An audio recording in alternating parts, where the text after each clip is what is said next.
नमस्कार। मैं डॉक्टर जगन्नाथ दीक्षित और आप देख रहे हैं doctor Dixit diet YouTube channel.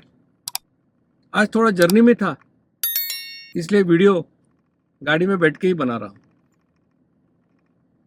बहुत लोगों ने मुझे पूछा है कि जो लोगों को यूरिक एसिड का प्रॉब्लम है वो दीक्षित डाइट किस प्रकार से कर सकते हैं। तो सबसे पहले तो ये बात समझ लेंगे कि यूरिक एसिड कहाँ से आता है। देखिए, जब हम खाना खाते हैं तो खाने में प्रोटीन्स होते हैं और प्रोटीन में एक घटक होता है जिसको बोलते हैं प्यूरिन। तो ये प्यूरिन जब मेटाबॉलाइज होता है तो उससे यूरिक एसिड बनता है। मतलब यूरिक एसिड शरीर में निर्माण होना ये आम बात है, लेकिन कुछ लोगों में इसकी मात्रा बढ़ती है और उसके बाद ये मात्रा बढ़ने से ये हमारे जोड़ों में डिपॉजिट हो जाता है और इन व्यक्तियों को जोड़ों में दर्द होता है। और ख़ास करके ये जो दर्द होता है ये हाथ पैर के जो उंगलियां होती है उसके जो जॉइंट्स है उसमें ज़्यादा पेन होती है। मतलब बाकी के भी जॉइंट को हो सकता है, लेकिन आमतौर पे ये जॉइंट को ज़्यादा तकलीफ होती है।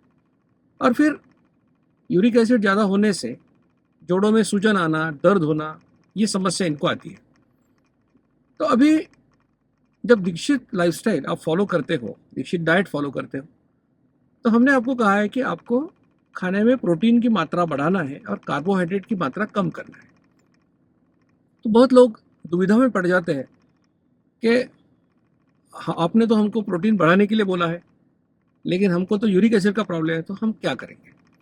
तो इसलिए मैं आपको कुछ इसका सॉल्यूशन इस वीडियो के माध्यम से दे रहा हूँ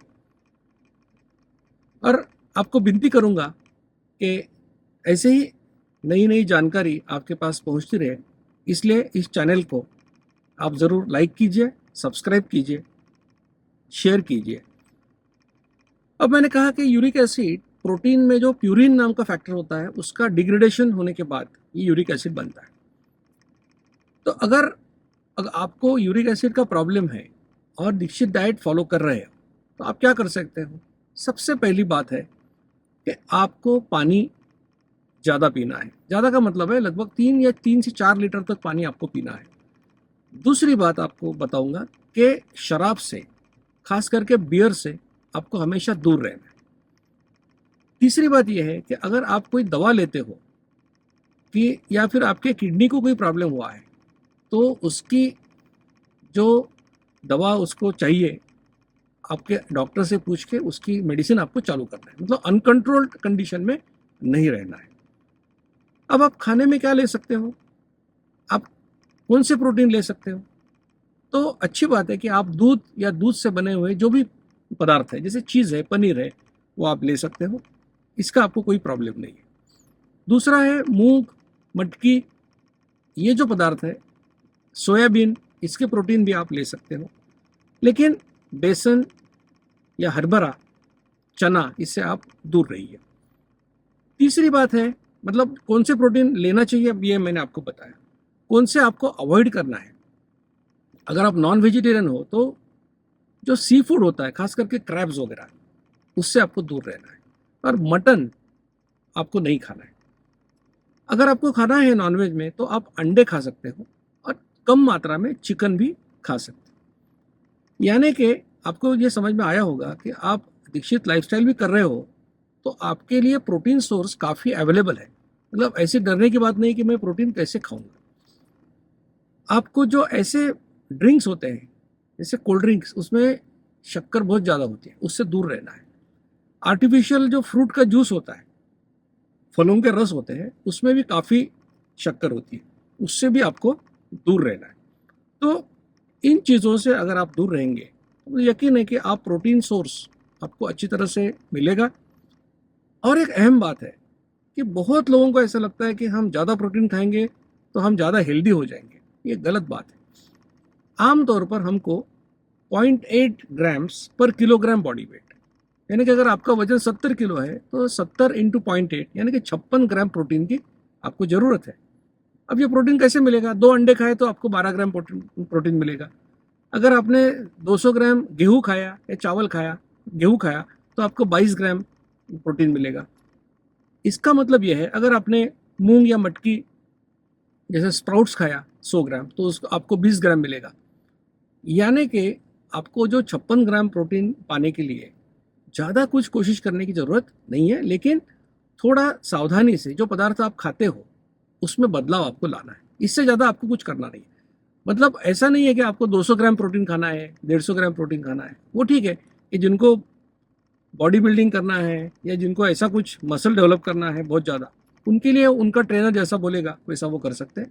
लेकिन ज़्यादा प्रोटीन खाना ये भी यूरिक एसिड की समस्या को जन्म दे सकता है। तो मुझे यकीन है कि आपको ये बात अच्छी तरह समझ में आई होगी कि अगर आपको यूरिक एसिड का भी प्रॉब्लम है तो भी आप दीक्षित लाइफस्टाइल अच्छी तरह से फॉलो कर सकते हो। ये जो जानकारी मैंने आपको दी, अभियान के माध्यम से हमने कुछ किताब पब्लिश की है।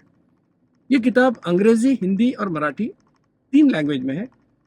उसमें से एक शायद उसका कवर पेज आपने मेरे पहले वीडियोस में देखा है, जिसका नाम है वंस देयर वाज डायबिटीज। ये अंग्रेजी, हिंदी, मराठी तीनों लैंग्वेज में है। ये तेलुगु में भी है, कन्नड़ में भी है। तो ये जो किताब है इसमें हमने ऐसे लोगों की सक्सेस स्टोरीज आपको दी है जिन्होंने विदाउट मेडिसिन सिर्फ ये लाइफस्टाइल करके अपना डायबिटीज रिवर्ट किया है। तो ये किताब भी आपको अवेलेबल है। ये आज की जो जानकारी मैंने आपको दी यूरिक एसिड के बारे में, इसी तरह से जिसको ब्लड प्रेशर है, जिसको मोटापा है, कुछ महिलाओं को जिनको पीसीओडी है, तो उनके डाइट में क्या होना चाहिए, किस तरह से करना चाहिए, ये पूरी जानकारी हमारे दूसरे किताब में है जिसका नाम है हेल्थफुल डाइट।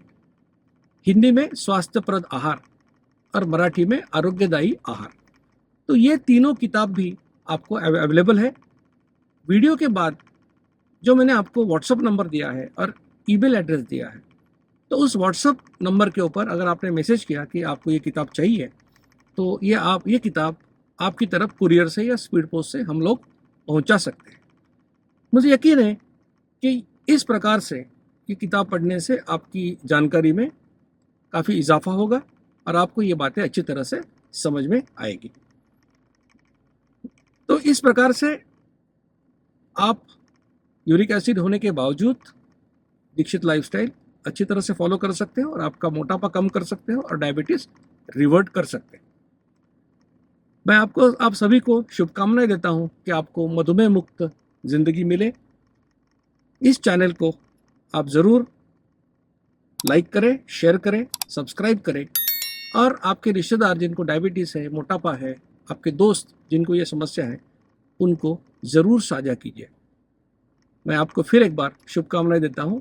धन्यवाद।